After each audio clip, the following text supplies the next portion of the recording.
Welcome back, ATL. We're back in studio. We're really excited because today we have a special guest with us, Churchill. He is going to be talking to us about mental health in athletes. This is a topic that I think all of us need to hear, whether you're a parent or an educator or an athlete yourself, and you just want the information. We want you to stay until the end.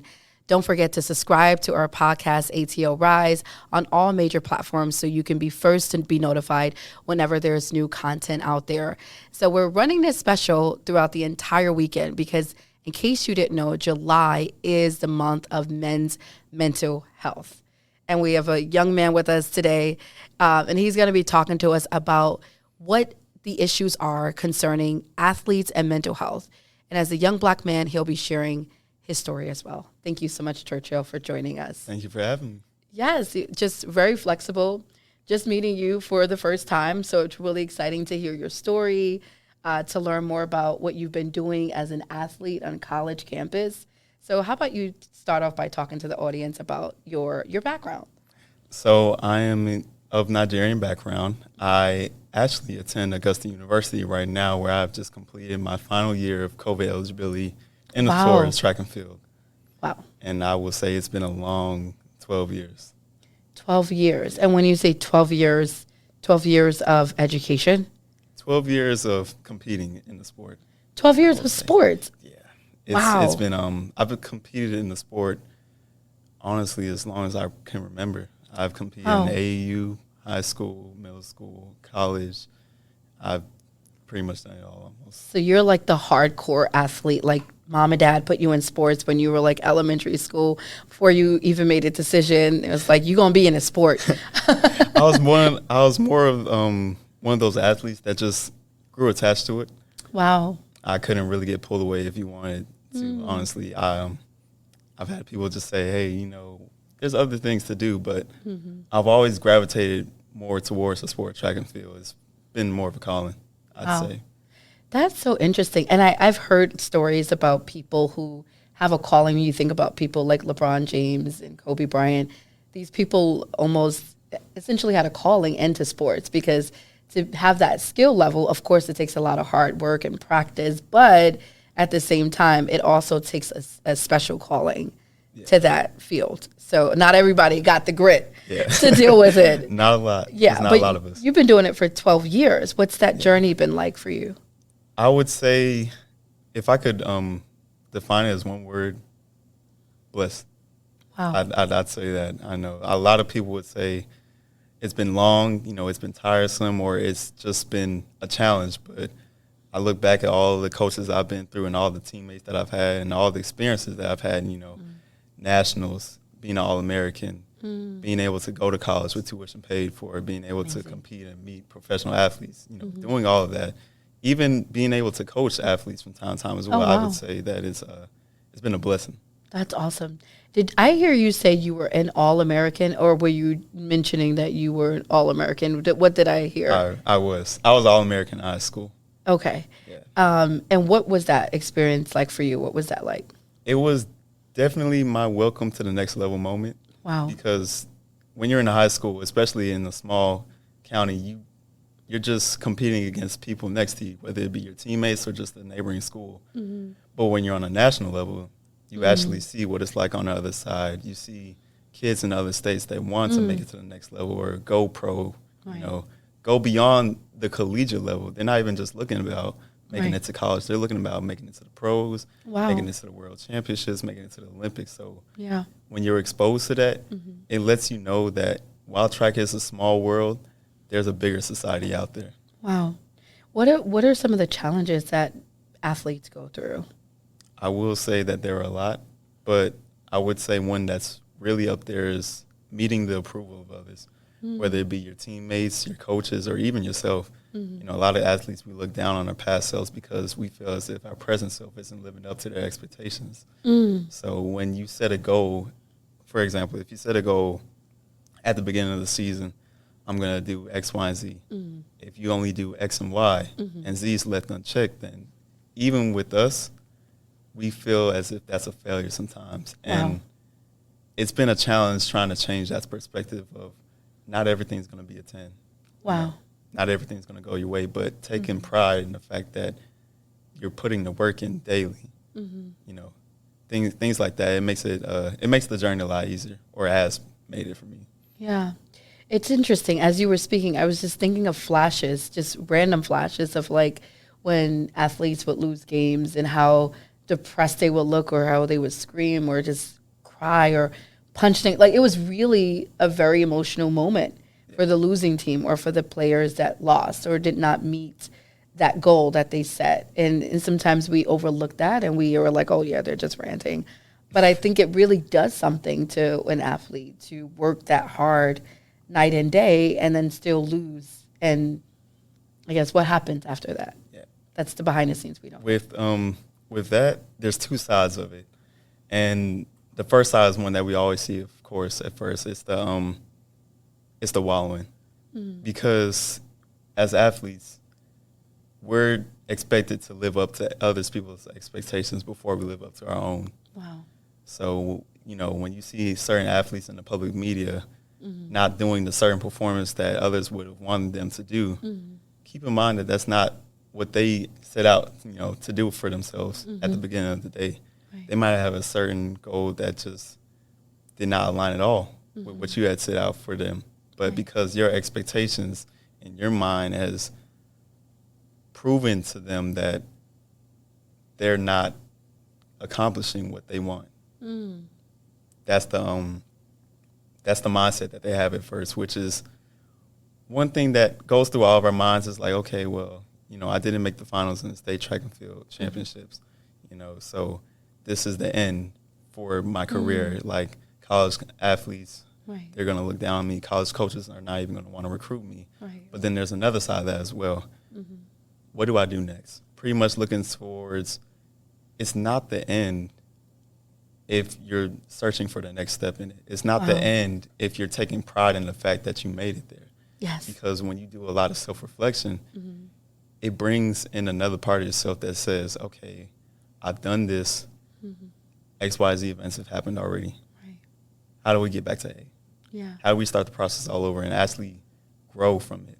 Because if you're just looking back and not looking forward, you're not growing at all. Wow. That's so insightful. I'm thinking about this show that I'm probably sure you've seen. It's All American. Did you see that show? Yes, and I am actually 2 seasons behind. Really? Yeah, I've been part of being an athlete is you don't get to watch everything that you want because of your busy schedule, but that's been a really, really good show to me. It's been so inspiring. Yeah. I think I may have not seen the last season. I started watching it, and I don't think I've seen the main star, and I got mad and just turned it. But there's so many vital lessons in it. I think about the main character when he was injured. Yeah. I don't remember if it was on the field or something happened to him, but that was so debilitating for him, not just physically but mentally, because there were a lot of colleges that no longer wanted him, you know, and all his friends were being selected, but here he was lagging behind. And almost like within a second, his entire life really was taken from him. Everything or it seemed as if it was, everything he had worked for, all because he had an injury. What is that like for athletes when they are injured and they're not able to perform the way they used to?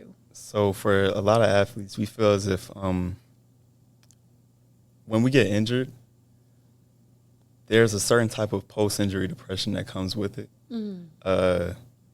We feel as if our best days are behind us, pretty much. That's the first thought that always comes into it, because it's like, okay, well, we can't perform as well as we used to last Tuesday on this Tuesday. How are we going to prove to everyone else that we're not just the same, but we're better? And I look back at my rehab process in high school, because in high school, my senior year, my junior, senior year, I went through a back nerve injury, pretty much, spinal disc injury. So oh my goodness. Not being able to move as much, and then trying to find your way to just rush yourself back into the sport, because there's a lot of things depending on it. There's state championships or there's college crews saying, okay, well, if you hit these certain times, then we're going to take you on our team. So it's a lot of pressure, I would say, especially on a high school athlete, because, of course, as a high schooler, you don't really know much except for making your coach proud and making your parents proud and the whole community around you. Right. You know, we all think about going to nationals and then just going to college on a full ride, or at least on a half scholarship, at least to make it easier on our parents and everyone else around us. Right. And that's the other piece. Like, it's not just the performance aspect, but it's the I'm performing because I also need to make a living, which I think we forget that part. It's like some people have carved out being an athlete as a career pathway. Yeah. And so when you've worked hard for that, but you don't get to achieve it, there is a level of depression that can hit you, as it would hit anybody that's been working hard for something. Think about a former friend who actually was shot in his leg. He was a basketball player and was playing overseas and was going to get drafted into the NBA.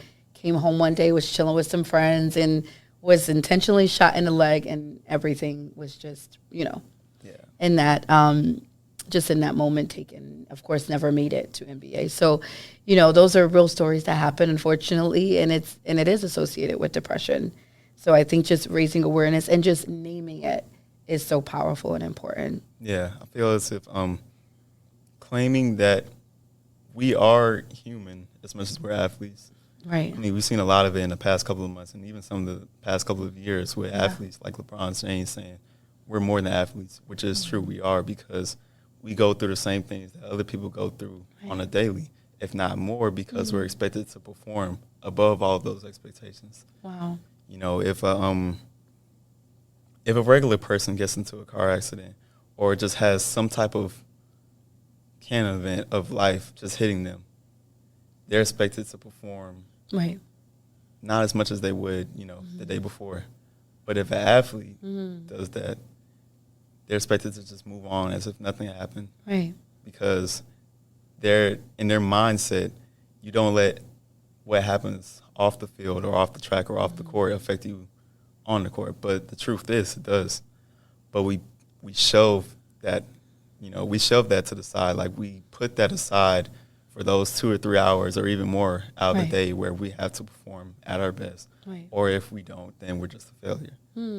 And being able to say that we're human, being able to say that, okay, I'm going through this and I need help.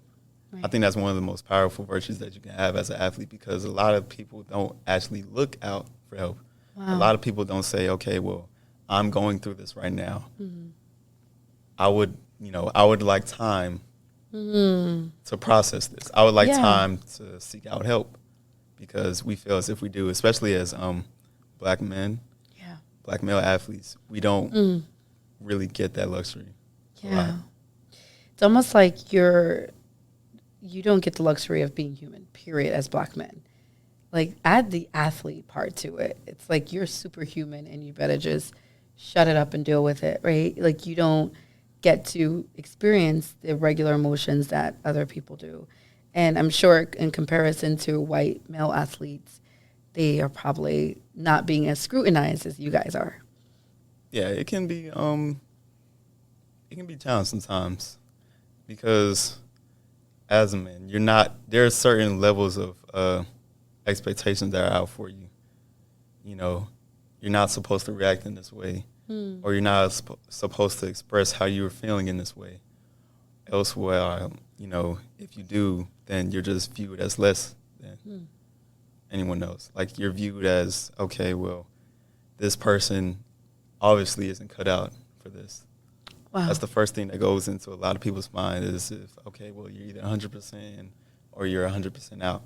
Right. But that's not physically possible all the time. That's not mentally possible all the time. So realizing that we're human allows us to say, okay, I'm not at my 100% today, but I will give you what I have. Right. And if I'm not able to give enough, then I would like to seek help for it. Being able to have that luxury is something that's really, really powerful. Wow. And it's almost like creating a culture for it, because I can imagine in locker rooms having that conversation. It's probably not like standard. It's not cultural in a locker room with athletes. Talk about your mental health or what you're feeling. Yeah. So it's almost like creating a culture for it. Yeah. I think that's one of the most important things, realizing that the people next to you, your teammates, whether it be football players, basketball players, track athletes, those are the people who are suffering along with you in practice. So you can confide in them. Yes. Realizing that is a power in having a team. Right. You know, even some of the sports like track, we say that track is an individual sport, but at the same time, we have teammates as well. We have training partners that we can confide in and say, okay, well, hey, I'm going through this. Can you pull me through this rep? Right. You know, I've had my fair share, like even in this past year alone. Wow. Up at Augusta, where I had moments of weakness pretty much during practice, where it's like, okay, well, I'm not feeling it today at all. Like I'm done. I had a long day. I've had 2 or 3 hours of sleep. Right. I haven't eaten as much. I just got out of classes and I'm already not feeling practice. But I've had an athlete, I've had a teammate and a coach to just pull me along. Wow. And say, hey, I know you're not feeling good today. Right. But let's see what we can get out of you. Wow. You know. That's really powerful. I've never heard that before. Thanks. But those conversations or those examples are really important because I could imagine on top of like maybe not eating or not sleeping or academics, there's also life. Yeah, like it's also life. There's life, like that part. that's the biggest thing, honestly. You know, right. When life hits and you don't know how to hit back, but you're expected to do something. That's one of the most challenging things. You know, we've all had moments where, okay, well, certain events happen to us, and we're expected to react in a certain amount of time, but we don't know how to. Right. And we fear that if we react too early, or if we react too late, then we're going to choose the wrong choice, which is, you know, it's something that we deal with a lot. You know, I've had times, especially during this season and last, where, okay, well, things have happened in my life, and I've had to readjust how I'm going to, you know, how I'm going to attack it, pretty much how I'm going to take on the day, because if I do it in the wrong way, then I'm perceived as someone else. Then I'm perceived as less than an athlete, someone who's not pretty much fit for it. Wow. So being able to adjust yourself in certain situations and being able to also just say, hey, this is the moment I'm in, and this is what I'm going to do to respond to it. Right. That's something that we think about a lot. Do you kind of transfer some of the perseverance and resilience skills in the field to life? Is that like a common? I do. Being as a May, I've done a lot of events in the sport of track and field. So with that, I've been to meets where I've had to take on more than I can handle. Right. And even when I think that I can't handle it, I leave it up to faith, and I leave it up to basically just knowing that some of the things that you're worried about, you shouldn't be worried about, pretty much, and that you have a support system.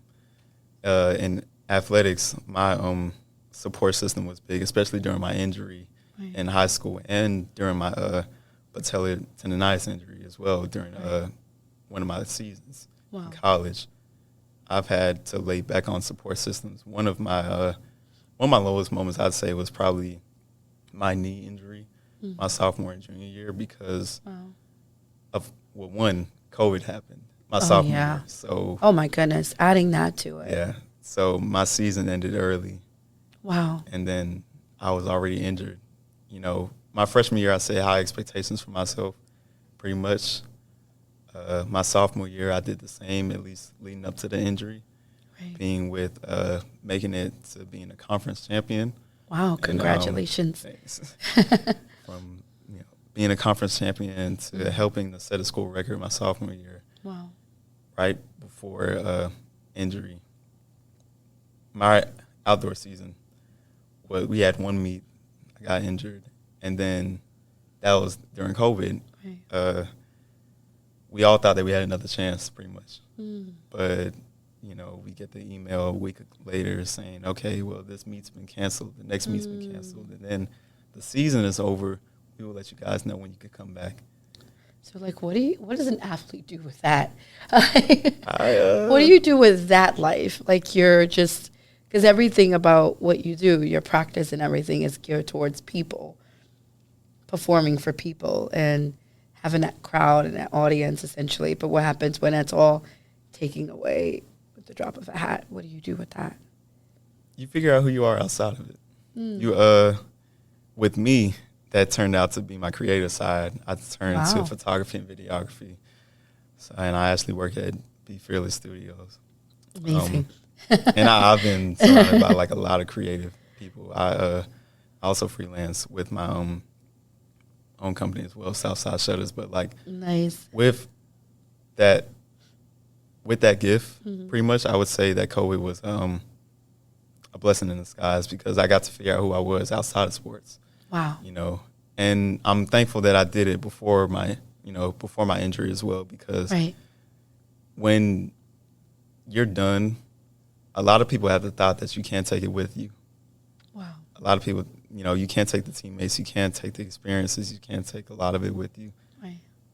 So when it's all said and done, you take the moments and the lessons that you have with it. And, you know, I've equipped that with a lot of what I do. I've equipped the early practices to me getting early to That's awesome. Me getting early to shoot and pretty much getting prepared and whatnot. Like I figured out that I love capturing moments. Wow. I love so capturing beautiful. moments and creating new ones. So beautiful. Thanks. So what are some other lessons you've learned? It sounds like you could write an entire book about this, like the lessons of an athlete applied to life, like how to thrive through life and overcome obstacles. Sounds like you've learned a lot just being an athlete. What are some other lessons that you can share with us? I would say that consistency and patience is definitely a virtue that's really, really important, whether you're an athlete or just a regular, you know, person. Because when you're an athlete, consistency is important because we train for 4 years for the Olympics, you know, just to run that perfect time once at least. Right. But that perfect time could be one of the most important events of your life. You know, as athletes in college or in high school, every year we get ready just to go to state or just to go to nationals. Right. And things like that. Okay, well, you're training 12 months for 9 seconds. Wow. For 47 seconds, for 21 seconds. Things like that. You're training for events that last less than a minute. But that consistency and that time is what all builds up to it. You know, not just the 2 weeks before or not just the month before, but that whole year or 2 years even or 8. Wow. You never really know, honestly, because when you're an athlete, your time schedule is the one thing that you don't get to choose a lot. Wow. You know, you don't really get to choose that X amount of work equates to, you know, Z amount of efforts. Like, you don't really get to choose that, okay, well, I've done 2 weeks of this. I should be good to go for this event, you know, in a month. Nothing's really guaranteed. So the patience and the consistency is something that we thrive on. Yeah. You know, it lets us know that, okay, with enough work, and with enough effort, and just with enough consistency, things will work out the way it's supposed to. Right. And if they don't, then it's not over yet. I love that. I love that part. Like, it's not over yet, no matter what you've gone through, no matter what the obstacle is. It's still hope. There's still the next. Figuring out what that next looks like is important. But it's also Men's Mental Health Month. Are there any suggestions that you would give Black men just in general, whether they're in the athlete space or outside of it? What are some suggestions or recommendations you would give to Black men about their mental health? One suggestion that I would give, and as cliche as it might sound, is to just talk. Yeah. Talk to your teammates. Talk to your coaches. Talk to your parents even. You know, you never know who's willing to listen to you, but if you're not willing to speak on it, then nobody's going to be able to hear you. Right. You know, we've seen a lot of stuff that's happened in the past couple of years with mental health in athletes. One situation was with Cameron Burrell, a famous track athlete from University of Houston. He committed suicide. Wow. And, you know, it makes you think of what a lot of athletes go through. Yeah. What a lot of athletes are faced with, whether it be post-injury depression or just burnout. You know, the trials of life, we don't really get to talk about that a lot because we're viewed as less than. But if we do, then it's okay. You're opening the doors for somebody to listen. You're opening the door to seek help. Right. We're sheltered a lot, or we shelter that side of us a lot. That right. That sentimental, or just that part of us that just doesn't think that we can handle it, because we're expected to handle it. Yeah. No matter what. But the truth is, we can't. Right. There's this professor that I truly love, Professor Rob Wilkinson from Harvard University, and he talks about the 4P framework. One of those P's is people, and he says this quote that we're always emotional all the time.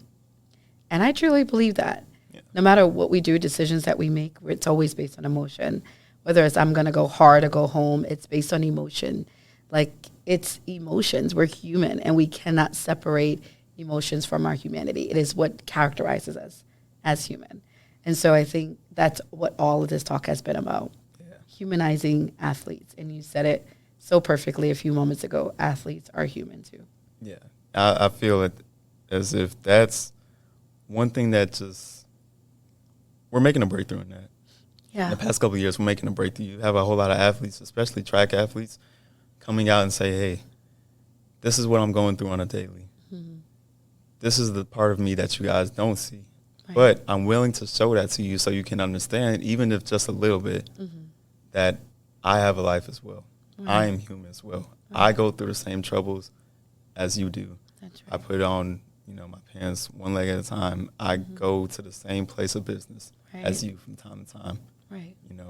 We all have struggles. Just because we experience them differently doesn't mean that we don't go through them. Right. Absolutely. And this has been so powerful, like very powerful. Thank you for your transparency, your vulnerableness, your wisdom, your experience, your lived experience, your knowledge. It's a breath of fresh air. Thank you for sharing that with us. I know those that are listening are really empowered and inspired, whether they're athletes themselves or have kids that are athletes or just are inspired by the words that you're saying. Definitely sounds like you tapped into another calling outside of being an athlete. It might be a motivational speaker. Might want to look into that.